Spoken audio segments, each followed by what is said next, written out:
Thank you very much, Chair Lady, and I would like to thank the organizing committee for inviting me over to Taipei to attend this very historic event with E-Research Research. And as everybody have seen this morning, we have tried to have a look back of what has happened for the past 2 decades in Asia with regards to prevention and control of E-Research disease. Now, what I'm planning to do this afternoon is to try to look back what has happened since 1997. As you know that Sarawak was the first epicenter of this ongoing cyclical outbreaks of EV31 for the past 2 decades. And I'll try to share with you what we have found as far as the circulating strains of all these outbreaks. As you know, probably from the media here, you have seen or you have read that at the moment we have experienced a very large outbreak of EV31 in Sarawak as well as Malaysia. And I hope that I can provide you some updates at this meeting. Now, as you can see here, I'm very familiar with this is Sarawak, and Malaysia is comprised of 2 landmarks. This is the peninsula, and this is Sarawak, where we share it on this big island that which is shared by the 3 countries. Malaysia, Brunei, and Kalimantan. And as you can read from the newspaper cutting, it came strikes unprepared, and at the initial parts of the outbreak, there's a lot of confusions about the diagnosis. As you can see here, Coxsackie has been mentioned, myocarditis has been mentioned, that to be actual cause of the pathogenesis, actual cause of the outbreaks. As we can see this morning, we have, for the past 20 years, we have learned so much and we understand the disease so much better now. So the following year in 1998, as Taiwan experienced a major outbreak, and we realized in a few months before the Taiwan experienced a major outbreak in 1998, we have set up in the institute where I work with, IHIP Institute of Health Community Medicine, we have set up 3 sentinel centers in the hope that we can understand this disease better after recovering from the unexpected, very traumatic outbreak for the communities. Very soon after as we go along, soon after we start our prospective studies, and at the hospitals where I used to work in Sibu hospitals, as well as community sentinels in these 3 parts of the 3 different parts of the central, south, and the northern regions of the Sarawak, we learned that hand-foot-mouth disease is very much endemic in Sarawak, with varying degrees of the outbreak, scales, intensities of the outbreak from year to year. As you can see from the peak here, these major peaks of intense activities of the circulations or incidence of hand-foot-mouth disease is always associated with circulations of EV31. You can see here the graph here is sort of like window off in 2015 and 2012 and 2015. And there's no markings of the EV31 in 2015. That's because we look hard and there's no EV31. As the beginning for the first, from the 1998 up to 2012, you can see it's almost about the 36 months or 40 months of the cyclical outbreaks in Sarawak. And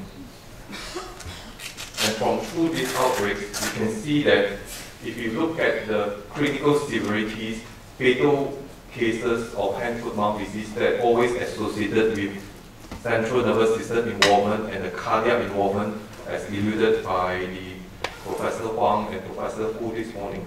We have seen all those things similarly happen in Sarawak, as well as the CNS disease that will survive, and a complicated, this is a classification that you use back home. You can see that, when we look at the proportions of the patients who has CNS disease, it's more or less quite constant, or fairly about 20%. Of course, in certain years, we had in 2006, especially special, where we have higher number of higher proportion number with CNS disease. Now, from our point of view in Sarawak, we feel that it's more important, it's easier, or it's more practical or more biological to assess the severity of the outbreak by looking at the percentage of the patients who have CNS disease. That is because throughout, from our experience, that fatal cases are often have another variables come into play. That's in terms of the doctor's skills in the recognizing the severe case or the at-risk case, the skills in the managing the patient, as we have seen this morning, how the treatment approach has improved over time. So it's more important to look at the proportions of the patients that have severe disease or neurological disease rather than look at the number or the percentage of the fatal case. Indeed, if we look apart from what we have caught unexpected in 1997, all these fatal cases, when we look back and try to do a mortality review, there are always gaps in terms of the clinical management or clinical recognition disease. And at the conclusions of all this review, we often felt that there was potentially the outcome could be different if we manage the patients a bit differently. Now this year we have a very big fairly large outbreak, and this is the first death that was confirmed to have EV71, and it occurs again back to the Sibu hospitals, the epicenters, and almost always in Sarawak, almost always the worst affected region in Sarawak. And you can see here in end of July, it's confirmed EV71, a toddler died of a suspected head disease. Now this is an epi curve that we had up to the week 35 this year. This is 2007 in the blue bars, and the rate indicates the case reported to the Ministry of Health of Malaysia in 2018. This 2017 peak was related to CA6, whereas this all has been confirmed to be related to EV71. Now, a few weeks later, just up to last week, we can see that the outbreak has come down quite quickly with public health intervention. Now, so this is the data that we obtained from the hospitals where I used to work in 2018 up to the last week, 23rd September. The hospital has admitted about near 270 cases, hospitalized cases with hand-foot-mouth disease. As you can see here, CNS disease, there's not much different compared to the past experience. We have one there so far, and the others are admitted for either parental anxiety, painful swallowing, dehydration, so on and so forth. So I would like to, you may question why is it why you don't provide the 2012 data and 2015. 2015 there's no EV71 outbreak. There was no EV71 at all, and whereas 2012, because of the funding issues, the clinical studies was interrupted. Now, this is the preliminary virological findings that we had for these particular hospitals for this outbreak. Now, as you can see from the number just now, up to date, we have actually we have investigated probably about near half of the patients who have a CNS disease, and about a fifth of the patients, 20% of patients who had uncomplicated hand-foot-mouth disease. And this is the virological findings that we had, and all the serotypings of the virus were identified through cohorts through the cohorts approach.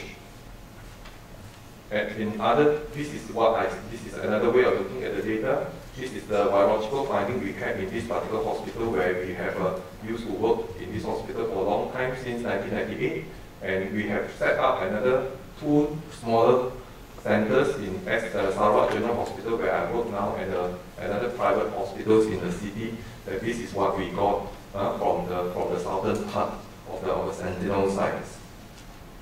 So, in conclusion, what we can say that up to 2018, for this outbreak, the predominant circulating virus is still EV71, and the CA6 come next, and followed by other serotypes. And just to make a note that for the past few, from 2012 onwards, we had been CA6 has been the predominant circulating serotypes to this year. Now, for the next few minutes, I'm going to talk about what we have found as far as the molecular epidemiology of EV71 is concerned for the past 21 years or so. Now, in 1998, I think Betty Brown published, 1999, Betty Brown published the first phylogenetics classifications of phylogenetic trees and molecular epidemiology of EV71 in the Journal of Clinical Microbiology, Journal of Virology. And at that point in time, she described we have a C1 and C2 and B1 and B2 for the genotype B and C. But we know that, in 1997, it was caused by a novel subgenogroup B3, and Taiwan the next a year later had a C2 and a B4 genogroups are isolated. It has since that what we found for the subsequent outbreak in 2000, 2003, we have each outbreak, we had a new genogroup B virus emerge during this outbreak, as you can see here. And these works are led by the group, led by my lab colleague, Professor David Pereira. As you can see here, in 1997, we have a B3 group as a predominant circulating strain. Then in 2000, we have B4. And in 2003, we have a B5. So looking at all this trend, so at 2006, during 2006 outbreak, we were anticipating that we would have a B6 appearing in the midst of the outbreak. But it took us by surprise that we actually didn't see a B6. In fact, there's no further genogroups, new genogroup B virus observed since 2006 outbreaks, and isolated virus has always been a genogroup B5 strain. And this is why, so in 2003 we have that, we have seen that just now. And 2006 we have 3 different lineages of in 2006, then in 2009 and 2012. So we have not, so subsequent outbreak we have been looking very hard and looking very hard to see if we are expecting a new genogroup B genogroups emerge during the outbreak, and we have not seen any. And what we have found actually continue to be B. And the reason why we have been anticipating all this is because we noticed that we have a unique experience of seeing this kind of the phenomenon appearing in the community. Is that this is one of the situations that we like to show you. Is that always when we start off the EV71 outbreak, it always heralded or initiated by the C1 virus, and then through the outbreak it switched to the B4 in the case of 2000, and then switched to the B5 in 2003. And this has been what we've been seeing through the past outbreak. Right. Now, what is interesting is that we found that during these outbreaks of a B5, we have multiple lineages, and the observation remains the same. And this is a sequence obtained through the cohort approach, where we sequence based on the cohort approach. And this is 2003. You can see there's 2 lineages. In 2006, there are 3. 2009, 2012, and 2018. There are again, multiple lineages circulating multiple lineages circulating since then, since 2003. So as part of the ADNES initiative initiated by Dr. Lee, we are trying to go back to all the historical collections and to see whether we see the same multiple lineages appearing in 2000s and 1997, hopefully, and so that we understand the dynamics on our virus circulations and the internal evolution of the virus, so that we can understand the virus pattern. With that, I will just summarize that hand-to-mouth disease remains a major public health problem in Sarawak, and large outbreaks occurs every 3 to 4 years, and then we continue to see the outbreak has always been caused by the genogroup B virus, and C1 virus. The only virus that we see in terms of genogroup C has always been the C1. We have not seen any others appearing in our communities. And we observe multiple lineages occur in each outbreaks. Okay. With that, I thank you for your attention. Thank you.